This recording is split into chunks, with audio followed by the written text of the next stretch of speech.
আলাইকুম।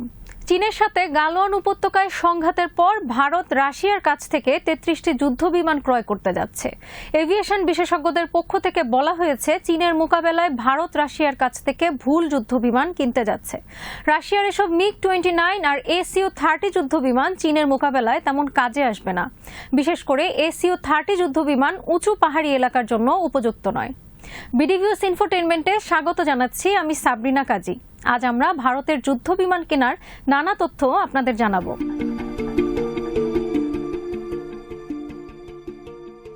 চীন ও পাকিস্তানের বিরুদ্ধে ভারতকে যুদ্ধে লিপ্ত হতে হয় অতি উঁচু পাহাড়ি অঞ্চলে। ভারতের কাছে আগেই থাকা এসব বিমান যেখানে পাকিস্তানের সাথে মোকাবেলা করতে পারছে না, সেখানে এসব বিমান আরও কিনে কিভাবে চীনের মোকাবেলা করবে ভারত, তা নিয়ে প্রশ্ন দেখা দিয়েছে। বিশেষজ্ঞদের মতে, চীন ও পাকিস্তানকে মোকাবেলায় ভারতের অনেক উন্নত শক্তিশালী যুদ্ধবিমান দরকার, কিন্তু তা না কিনে কেন অনেক পুরনো মডেলের বিমান রাশিয়ান MiG-29 বা ACU-30 বিমান কেনা হচ্ছে, তা নিয়ে ভারতের ভেতরে বাইরে বিতর্ক চলছে।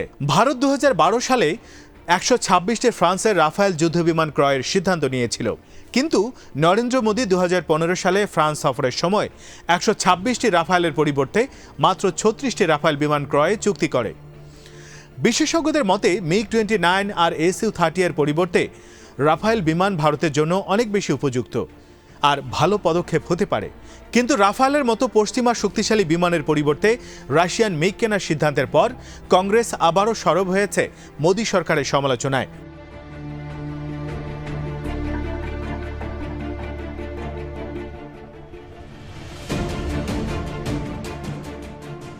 রাশিয়া থেকে ভারতের মিগ আর ACU-30 বিমান কেনার সমালোচনা করে রিপোর্ট প্রকাশিত হয়েছে ফোর্বস বিজনেস ম্যাগাজিনে।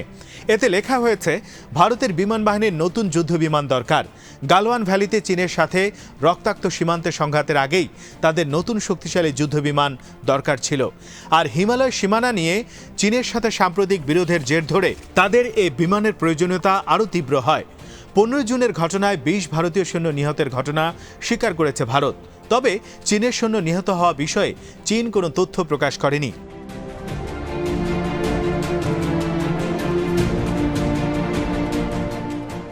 এই অবস্থায় ভারত 33টি যুদ্ধবিমান ক্রয় এবং 59টি বিমান আপগ্রেডের জন্য $2.5 বিলিয়ন বরাদ্দের খবরে আশ্চর্য হবার কিছুই নেই। কিন্তু প্রশ্ন হলো, চীনের মোকাবেলায় তারা কোন ধরনের যুদ্ধবিমান ক্রয় করছে?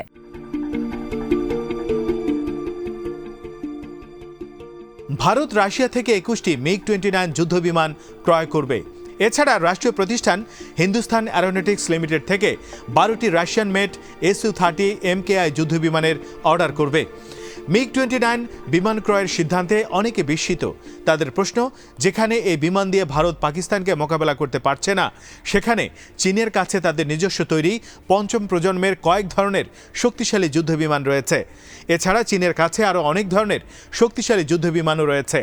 এ অবস্থায় ভারত মিগ ও ACU-30 বিমান দিয়ে কিভাবে চীনের মোকাবেলা করবে?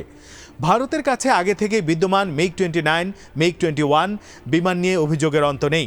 সম্প্রতি পাকিস্তানের সাথে আকাশ যুদ্ধে মিগ বিমান বিধ্বস্ত হওয়ার পর ভারতের গণমাধ্যমে একে বুড়ো মিগ হিসেবে অভিহিত করে। পুরনো এই বিমান দুর্ঘটনায় নিহত হয়েছে ভারতের অনেক পাইলট, ফলে কেউ কেউ একে বিধবা তৈরির বিমান হিসেবে আখ্যায়িত করে থাকে।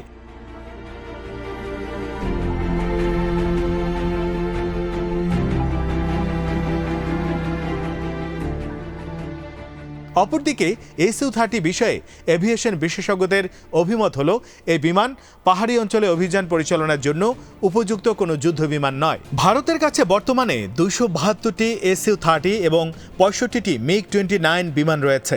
অনেকদিন ধরে ভারতের পরিকল্পনা আরও ACU-30 এবং MiG-29 বিমান ক্রয় করা। এছাড়া স্থানীয়ভাবে তৈরি 83টি তেজাস হালকা যুদ্ধ বিমান এবং 144টি বিদেশি মাঝারি শক্তির যুদ্ধ বিমান ক্রয় করা। ACU-30 মিগ, তেজাস এবং বিদেশি মধ্যমানের এসব যুদ্ধবিমান ক্রয়ের উদ্দেশ্য ভারতের বিমান বাহিনীকে 28 ফ্রন্টলাইন স্কোয়াড্রন থেকে 40 ফ্রন্টলাইন স্কোয়াড্রনে পরিণত করা।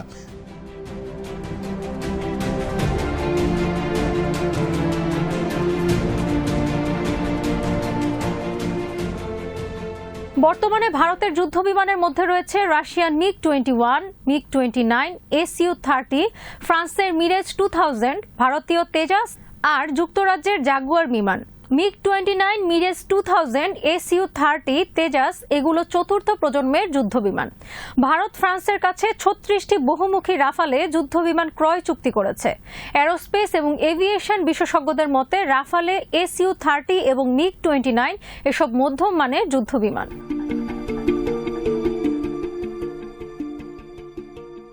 ভারতের বিমান ক্রয়ের তালিকায় এখনো ব্যাপকভাবে মধ্যম মানের বিমানের নাম দেখে অনেকে হতবাক।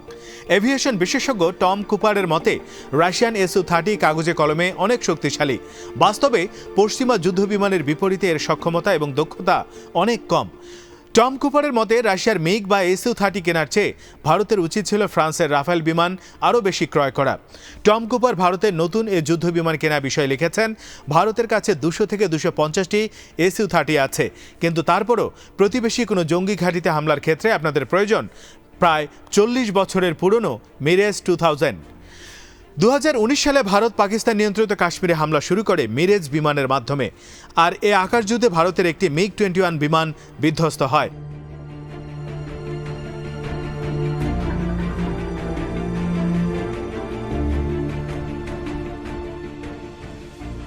আর 1999 সালে কাশ্মীর নিয়ে সংঘাতে মিরেজ ভালো ভূমিকা পালন করে।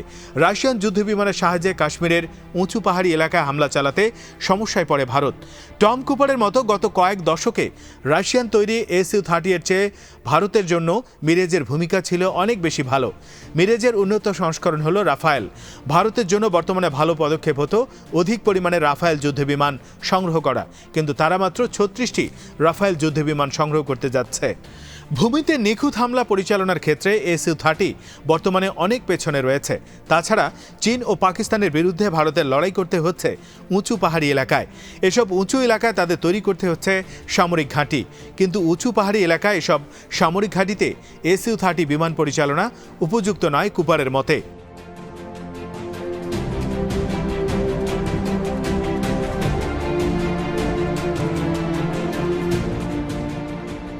হিমালয় অঞ্চলে অপারেশনের জন্য লাদাখের লেহতে রয়েছে ভারতের কুশন বাকুলা রিমপোচি বিমান ঘাঁটি।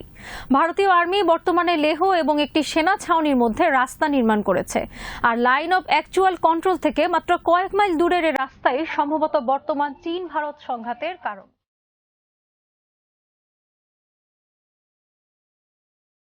কুশক বিমান ঘাঁটির 9000 ফুট রানওয়ে সমুদ্রপৃষ্ঠ থেকে 11,000 ফিট উঁচু। কুপারের মতে এ ধরনের পরিবেশে Su-30 যুদ্ধবিমান ভালো ভূমিকা পালন করতে পারে না। যদিও একটি বিমান 2টি মিসাইল ছুড়তে পারে, সেটি খুশির বিষয়।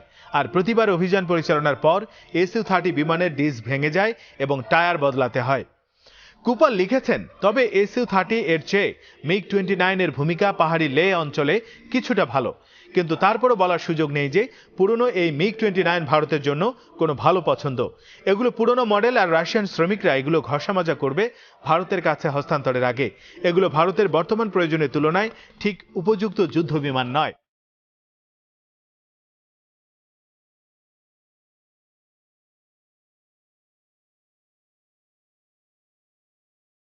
অনেকের অভিযোগ, চীনের বিরুদ্ধে রাশিয়াকে খুশি করার পক্ষে রাখার জন্য ভারত রাশিয়ান এসব বিমান কেনার পদক্ষেপ নিয়ে থাকতে পারে।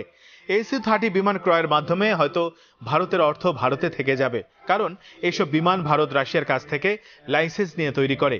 কিন্তু ভারত চাইলে ফ্রান্সের রাফেল বিমানেও লাইসেন্স নিয়ে তৈরি করতে পারত, আর সেটাই হতে পারত দেশের জন্য ভালো। অন্তত 2019 সালে পাকিস্তানের সাথে আকাশ যুদ্ধের পর ভারতের এ শিক্ষা নেওয়া উচিত ছিল। তাদের আরও বেশি রাফায়েল বা এ ধরনের যুদ্ধ বিমান কেনা দরকার ছিল।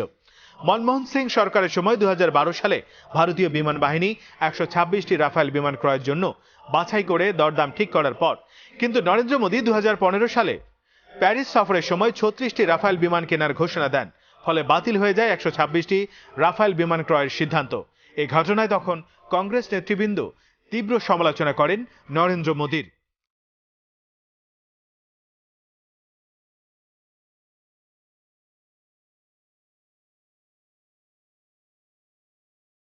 আজ এখানেই শেষ করছি। সমরাস্ত্র, প্রতিরক্ষা ও কূটনীতির নানা তথ্য জানতে চোখ রাখুন বিডিভিউজ ইনফোটেইনমেন্টে। চ্যানেলটি ভালো লাগলে সাবস্ক্রাইব করুন। আমাদের ওয়েবসাইট bdviews.net ভিজিট করুন। আল্লাহ হাফেজ।